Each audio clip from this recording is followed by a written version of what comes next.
Wife cheated with my brother, then attacked me when I called them out.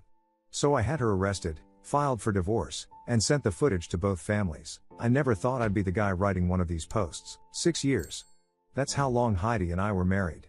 Together for 8 total. We met at a mutual friend's wedding. She was coordinating the event. I was the best man trying not to trip over my own feet during the ceremony. She laughed at my awkward toast. I bought her a drink at the reception. The rest is supposed to be history, right? I'm Owen. 34. I work in wealth management, which basically means I help people who have money make sure they don't lose it through stupid decisions. The irony isn't lost on me now. I spent my days analyzing risk, spotting red flags in financial portfolios, building contingency plans. Should have applied those skills to my own life sooner. Heidi was an event coordinator. Good at her job. Long hours, especially during wedding season.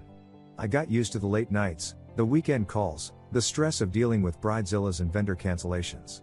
It came with the territory. I never questioned it. My brother Gavin was always the charming one. 2 years younger, worked in commercial real estate, always had some deal cooking. He was the guy people gravitated toward at parties, quick with a joke, generous with drinks, never met a stranger. I bailed him out more times than I could count. Rent money. Car payments. That time he got in over his head with a bad investment. Family's family, right? Yeah. About that. It started small. Maybe 3 months ago. Heidi got different.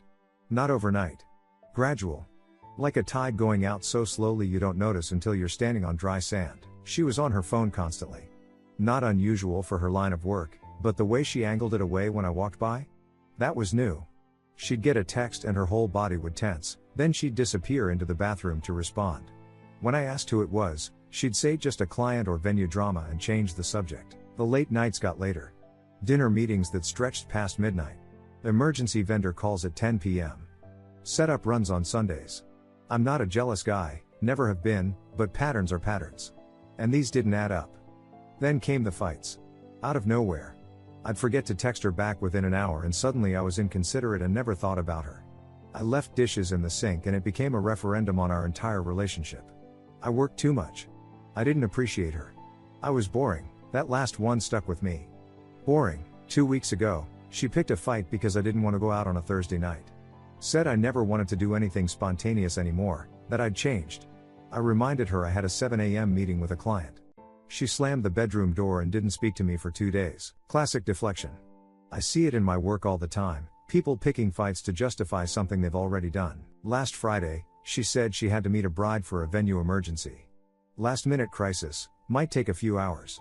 She put on the black dress she usually saves for client meetings. The expensive perfume. Full makeup for an emergency at 8 p.m. I watched her leave and something in my gut twisted. I'm a logical person. I deal in data. But sometimes your instincts scream louder than spreadsheets. I waited 20 minutes. Then I got in my car. She said the venue was the Ashford estate across town. I drove there first. Parking lot was empty except for a catering van. Her car wasn't there. I sat in that empty lot for 5 minutes, my hands on the steering wheel, telling myself I was being paranoid.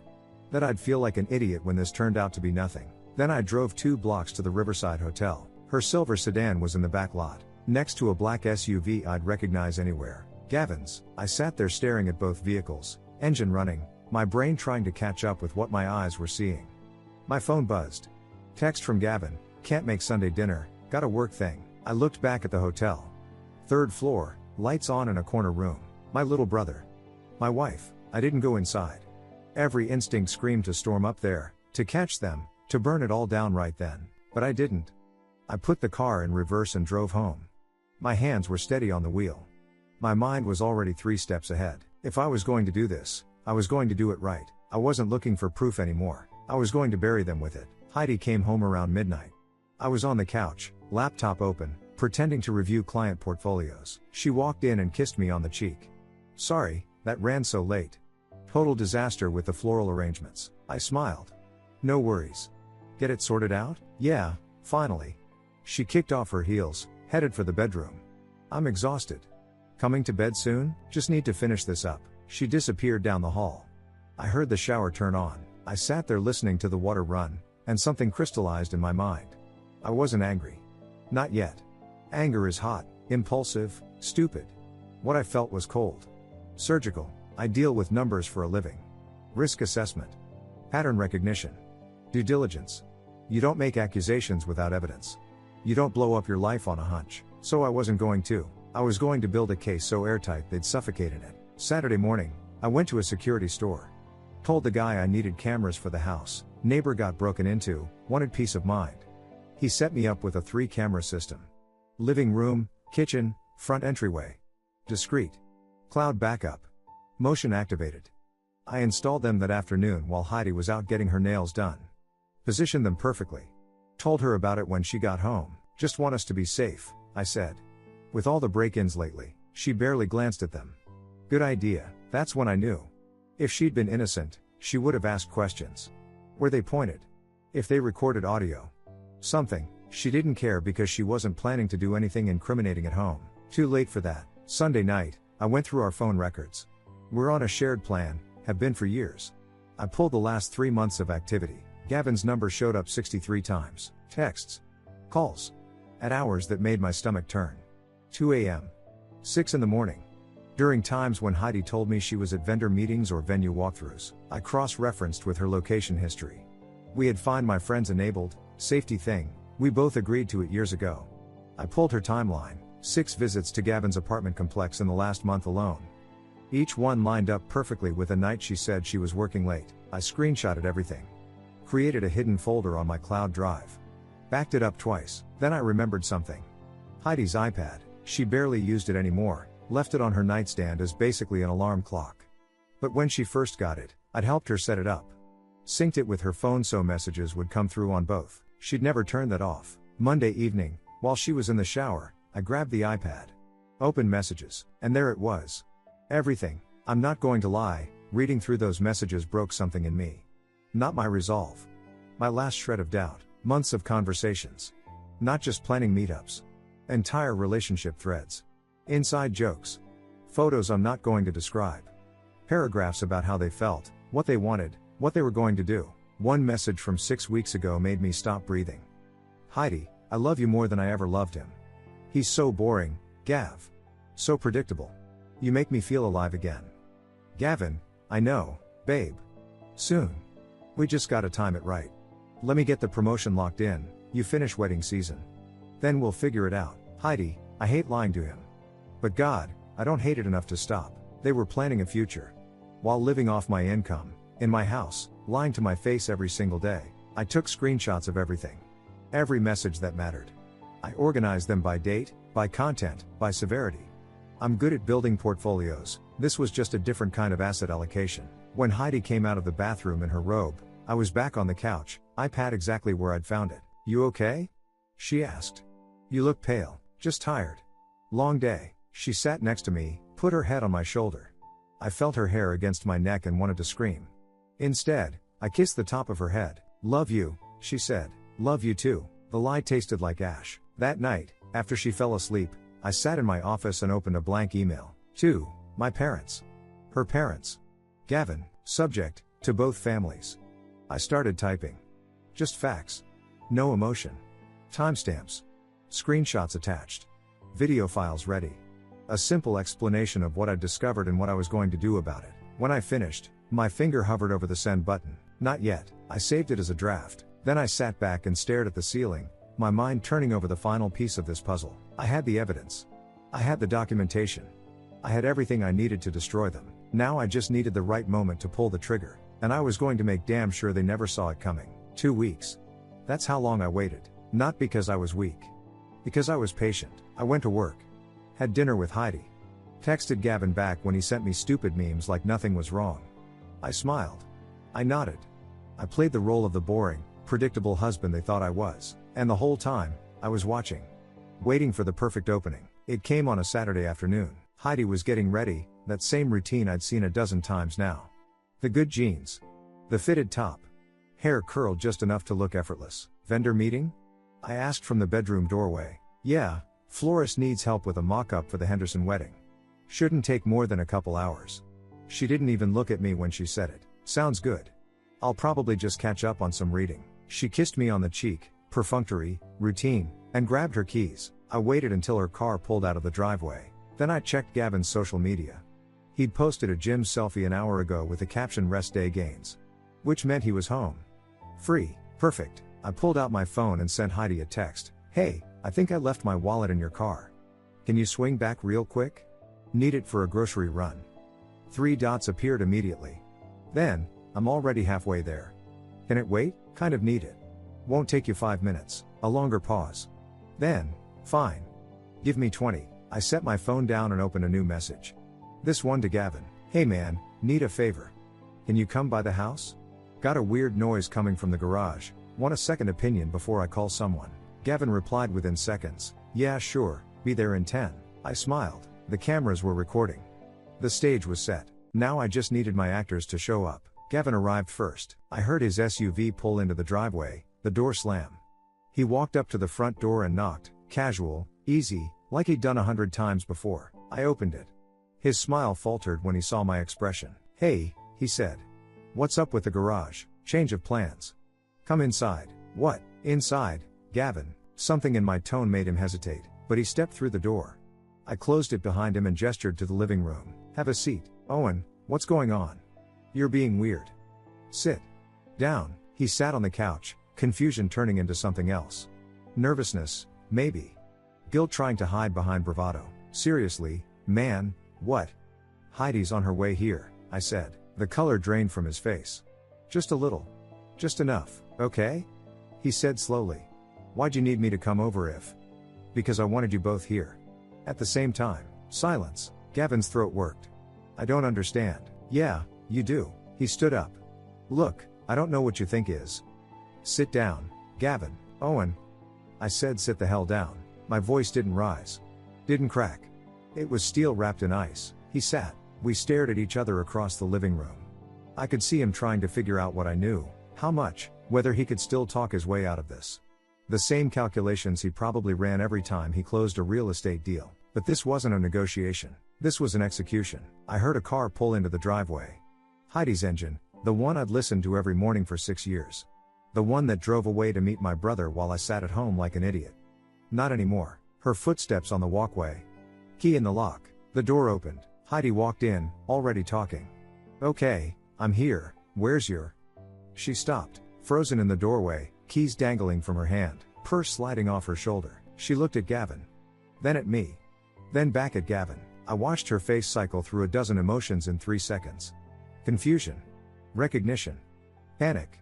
The exact moment she realized she was caught. "Owen," she said carefully. "What's going on?" I gestured to the empty chair across from Gavin. "Close the door." "Sit down." "I don't." "Close the door." "Sit down." Her hand trembled as she pushed the door shut. She didn't sit. Just stood there, trapped between the exit and the bomb she didn't know had already detonated. "Owen, whatever you think. I'm going to give you one chance," I said. My voice was calm. Measured. "One chance to tell me the truth before I tell you what I already know." Gavin stood again. "Man, I think there's been some kind of..." "Shut up, Gavin. I'm talking to my wife." I turned back to Heidi. Her eyes were wide, mascara perfect, the same face I'd woken up next to for 6 years, the same face that had been lying to me for months. "So," I said, "you want to tell me where you've really been going? Or should I start showing you the receipts?" Heidi's mouth opened. Closed. Opened again. "I don't know what you're talking about," she said. But her voice cracked on the last word. I pulled out my phone. Opened the screenshots folder. Walked over and handed it to her. "Scroll through those. Take your time." She looked down at the screen. I watched her face as she saw the first message. Then the second. Then the third. The timestamps. The locations. Her own words staring back at her. "I love you more than I ever loved him." Her hands started shaking. "Where did you? How did you?" "Your iPad," I said simply. "Still synced to your phone. You never turned it off." Gavin was on his feet now. "Owen, listen, this isn't. Sit down or get out. Your choice." He stayed standing. "You're making this into something it's not. We were just..." "Just what?" I turned to face him. "Just sleeping with my wife? Just planning a future together while living under my roof? Just what, exactly?" Heidi's face went from white to red. "You had no right to go through my messages." I almost laughed. "That's your defense? Privacy? You invited my brother into our bed." My voice didn't rise, but the words cut through the room like a blade. Don't you dare talk to me about rights. She threw my phone at the couch. You don't understand. You never understood. Then explain it to me. You're never here. She was breathing hard now, chest heaving. You work constantly, you ignore me, you treat me like I'm just another item on your checklist, so you decided to sleep with Gavin. He actually pays attention to me. He makes me feel wanted. Gavin stepped forward. Owen, look, it just happened, we didn't. 63 calls in 3 months, I said, looking at him dead on. 6 visits to your apartment. Months of messages planning your little future together. That's not just happening, little brother. That's a relationship. His jaw clenched. You don't know what you're. I know exactly what I'm talking about. I've got your entire timeline documented. Every text. Every lie. Every time you looked me in the eye at Sunday dinner while you were screwing my wife. Heidi's voice went shrill. Don't act like you're the victim here. You drove me to this. How? By working to pay for this house? By trusting you? By being boring? She was screaming now. God, Owen, you're so predictable. Same routine, same conversations, same everything. Do you know what it's like to feel invisible in your own marriage? Do you know what it's like to be betrayed by the 2 people you trusted most? She flinched. But then her face hardened. I'm not apologizing. You want to know the truth? Fine. Gavin makes me happy. He actually cares about me. And I'm done pretending you're enough. The words should have destroyed me. Maybe they would later. But right now, I felt nothing but cold clarity. Okay, I said quietly. That stopped her. What? Okay. You want him? You can have him. I'm filing for divorce Monday morning. You can't. I absolutely can. And I will. I looked at Gavin. Hope you're ready to support her, because she's not getting a dime from me. Heidi's eyes went wild. You don't get to do this. You don't get to just decide. You already decided. Months ago. I'm just making it official. This is BS. She moved toward me, finger jabbing the air. You set this up. You manipulated us into coming here. I gave you a chance to tell the truth. You chose to lie. You're controlling. You're obsessed. She was in my face now, spit flying. You probably planned this whole thing. Put those cameras up to trap me. I took a small step back. Just enough to stay in frame. The cameras are for security. You said so yourself. You're a psycho. Her voice hit a pitch I'd never heard before. You violated my privacy. You stalked me. You. I protected myself from a liar. That's when she snapped. Her hand came up fast. I saw it in my peripheral vision but didn't move. The slap connected with my face, hard enough that my head turned. My cheek burned. I straightened. Looked at her. Didn't say a word. You ruined everything. She screamed. This is all your fault. She shoved me. Both hands on my chest. I stumbled back a step. Gavin grabbed her arm. Heidi, stop. She yanked free and swung at me again, this time with a closed fist. Caught my shoulder. I kept my hands at my sides. Everything was fine until you had to go snooping. You couldn't just leave it alone. She reached for the decorative bowl on the side table. Heavy glass, wedding gift from her parents. She hurled it at my head. I ducked. It shattered against the wall behind me, pieces exploding across the hardwood. And through it all, I stood there. Calm. Hands visible. Not fighting back. The camera in the corner caught everything. I walked to the kitchen. Pulled out my phone. Dialed 911. Heidi froze when she heard my voice. Yes, I need police at my address. My wife just physically attacked me. I have video evidence. No, I'm not injured. Yes, she's still here. Her face went from rage to pure panic in half a second. What did you just? You made your choice, I said. Now deal with the consequences. The operator told me to stay on the line. I put the phone on speaker and set it on the counter. Heidi stared at me like I'd just pulled a gun. You called the cops on me? You physically attacked me. Multiple times. In my own home. I barely touched you. You slapped me. Shoved me. Threw a glass bowl at my head. That's physically attack. Gavin moved toward the door. I stepped in front of it. Where do you think you're going? I'm not part of this, man. This is between you and her. You're staying until the police get here. You can't keep me here. Try to leave and I'll add interference to the report. I didn't raise my voice. Didn't need to. Your call. He backed up, hands raised. This is insane. Heidi's panic was shifting now. I could see the wheels turning behind her eyes. The survival instinct kicking in. She'd realized screaming wasn't working, so she was going to try something else. She sank into a chair, buried her face in her hands. When she looked up, there were tears. Owen, she said, voice small and broken. Please. Don't do this. Don't do what?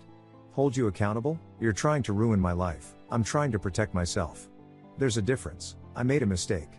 The tears were flowing now, real or manufactured, I didn't care anymore.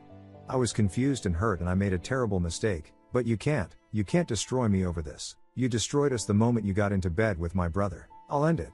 Right now. I'll never see him again, I'll do whatever you want, just please don't. It's done, Heidi. Owen, please. She stood, moved toward me. Gavin grabbed her arm but she shook him off. We can fix this. We can go to counseling, we can work through it. There's nothing to work through. You made your choice, you set me up. Her voice turned desperate, grasping. You manipulated me into coming here, you trapped me, you wanted this to happen. I gave you multiple chances to stop. To be honest. You chose not to. You're going to tell the cops I attacked you? After what you did to me? After what I did to you? I kept my voice level. What exactly did I do? Install security cameras in my own house? Check phone records on a plan I pay for? Read messages you left on a device in our bedroom? You violated my trust. You violated your marriage vows. She opened her mouth to respond, but sirens cut through the air outside. Red and blue lights flickered through the front window. The color drained from her face. Owen, don't. Please don't do this. I walked to the door. You should have thought about consequences before you threw that bowl. 2 officers approached the porch. I opened the door before they knocked. Evening, officers. I'm Owen. I called. Sir, can you tell us what happened? I explained calmly. Confronted my wife about an affair with my brother. She became violent. Slapped me, shoved me, threw an object at my head. I have video evidence from my home security system. Heidi was behind me now. That's not what happened. He's lying. He manipulated the whole situation. The younger officer looked at her, then back at me. You said you have video? I do. The cameras caught everything. I can pull it up right now if you need to see it. The older officer stepped inside. Let's take a look. I opened my phone, accessed the cloud storage. Found the footage from 15 minutes ago. Hit play. The officers watched in silence. Heidi screaming. Her hand connecting with my face. The shove. Me stepping back, hands visible at my sides, never retaliating. Gavin trying to intervene. The bowl shattering against the wall. When it ended, the younger officer looked at Heidi. Ma'am, did you strike him? He provoked me. He set this whole thing up to make me look. Did you strike him? Her mouth worked. Yes, but. And did you throw that bowl? She looked at the shattered glass still scattered on the floor. Yes, but you don't understand. Ma'am, I need you to turn around and put your hands behind your back. What? No. You can't, this isn't. Ma'am, you're being detained for domestic physically attack. Turn around, this is BS. She backed away from the officer. He's the one who violated my privacy and trapped me and. Ma'am, turn around now or we'll add resisting to the charges. Heidi looked at me, desperation turning back to rage. You're going to regret this. I'll take everything from you. The house, the money, everything. You hear me? I met her eyes. Said nothing. The officer guided her hands behind her back. The cuffs clicked into place. Do you want to press charges? The older officer asked me. I didn't hesitate. Yes. Heidi's face crumpled. Owen, please. You have the right to remain silent, the officer began. She was still screaming as they walked her to the patrol car.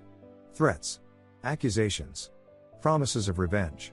Her voice carried through the open door until it was muffled by the closing of the car door. I watched through the window as the vehicle pulled away, red lights disappearing down the street. The house went quiet. Gavin was still standing in the living room, looking like he'd just watched a car crash. Owen, get out of my house. Man, I'm sorry, I never meant for. Get out. He stared at me for a long moment. Then he grabbed his keys and walked to the door. Stopped at the threshold. Are you going to tell Mom and Dad? I looked at him. My little brother. The guy I'd helped through college. Lent money to. Defended when he screwed up. What do you think? He flinched. Nodded once. And left. I locked the door behind him. Stood in the silence of my home. Glass still shattered on the floor. The faint smell of Heidi's perfume lingering in the air. I walked to my office. Sat down at my computer. Opened the email draft I'd written 2 weeks ago. Read through it one more time. Attachments ready. Video files uploaded. Screenshots embedded. My finger hovered over the send button. Then I clicked it. The email went out to both sets of parents. To Heidi's sisters. To Gavin. Subject, to both families. I sat back in my chair and waited for my phone to explode. It took less than 3 minutes. My mother called first. I let it ring. Then my father. Then Heidi's mother. All within 5 minutes of each other, 12 missed calls in the first hour. I turned my phone on silent and poured myself a drink. Sat on the couch and waited. Around midnight, my father showed up at the door. I let him in. He didn't say anything at first. Just looked at the shattered glass still on the floor, the empty house, me sitting there with a whiskey in my hand. Did she really? He stopped. Started again. Is the video real? Every second of it. He sat down heavily in the chair across from me. Aged 10 years in front of my eyes. And Gavin? Months. Maybe longer. I stopped counting. Jesus Christ. He put his head in his hands. Your mother's devastated. I'm sorry she had to find out this way. Are you? He looked up. You sent that email to everyone. You wanted them to know. I wanted them to see the truth. Yes. He was quiet for a long time. Then, what do you need from us? Nothing. I just need you to know I didn't do this lightly. I know you didn't. He stood, walked over, put his hand on my shoulder. Your brother. We're handling it. He won't be welcome at the house for a long time. Maybe ever. I nodded. Didn't trust myself to speak. After he left, I finally checked my phone. Text from my mother, just 4 words. I'm so sorry, sweetheart. Nothing from Gavin. Nothing from Heidi's family except one message from her older sister. You're a vindictive B-word and I hope you rot. I deleted it and went to bed. Monday morning, I met with a lawyer. Brought everything. Messages. Location data. Police report. Video footage. The arrest record had already been filed. She looked through it all with the detached efficiency of someone who'd seen worse. This is pretty clear-cut. Adultery, domestic violence conviction pending. You'll keep the house, it's in your name, you owned it before marriage. Assets will split but you'll come out ahead. What about alimony? With her physically attacked charge and the documented infidelity? You won't pay a cent. I filed that afternoon. Dissolution of marriage. Irreconcilable differences. The legal term felt too clean for what had happened, but it would do. The fallout was nuclear. Heidi's domestic violence charge stuck. Misdemeanor physically attack. She pleaded no contest, got probation and mandatory anger management. The conviction went on her record. Her event coordinator job? Gone within 2 weeks. Turns out when you're in an image-based industry, getting arrested for domestic violence doesn't play well with clients. She tried to spin some story on social media about being the real victim, about me manipulating her. Someone, I never found out who, posted the police report in the comments. She deleted her account the same day. Gavin tried to reach out once. Long text message about how sorry he was, how he'd lost everything too, how he hoped someday I could forgive him. I blocked the number without responding. My parents cut him off completely. Financial support, family business connections, Sunday dinners. All of it. My mother couldn't even say his name without crying for months. He moved 2 hours away. Heard through the grapevine he's selling used cars now. The real estate firm dropped him when word got around. As for Heidi and Gavin's relationship? Lasted about 3 weeks after the arrest. Turns out betrayal doesn't make a great foundation. Who knew? The divorce finalized 4 months later. I sat in the courthouse hallway waiting for the judge to sign off. Heidi was there with her lawyer, looking like she hadn't slept in weeks. We didn't speak.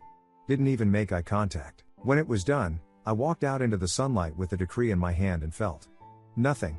Not triumph. Not vindication. Just empty. And then, slowly, relief. It was over. I sold the house 6 months after that. Too many ghosts. Bought a smaller place closer to downtown, started fresh. New furniture. New routines. New life. I saw a therapist for a while. Not because I was broken, because I was smart enough to know processing betrayal takes work. She helped me untangle the anger from the hurt, the pain from the healing. Eventually, I started dating again. Carefully. Slowly. Trust doesn't come back overnight. I'm writing this 2 years later. Someone asked me in the comments if I ever regretted pressing charges. Not for a second. Heidi made her choices. I made mine. The difference is I can still sleep at night. She gambled on me being too weak or too conflict avoidant to call her out.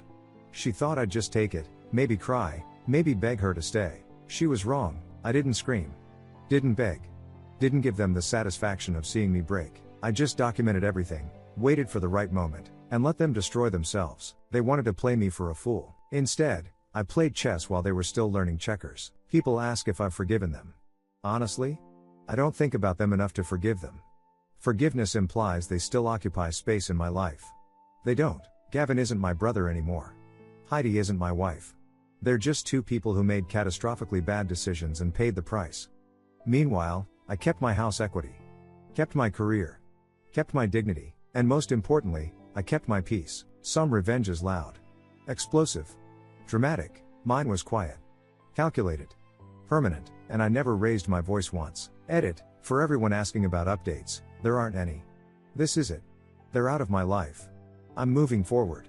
That's the whole point. Edit 2. No, I'm not interested in reconciliation with Gavin. Some bridges don't get rebuilt. Edit 3. Stop asking me to forgive them for my own healing. I'm healed. They're gone.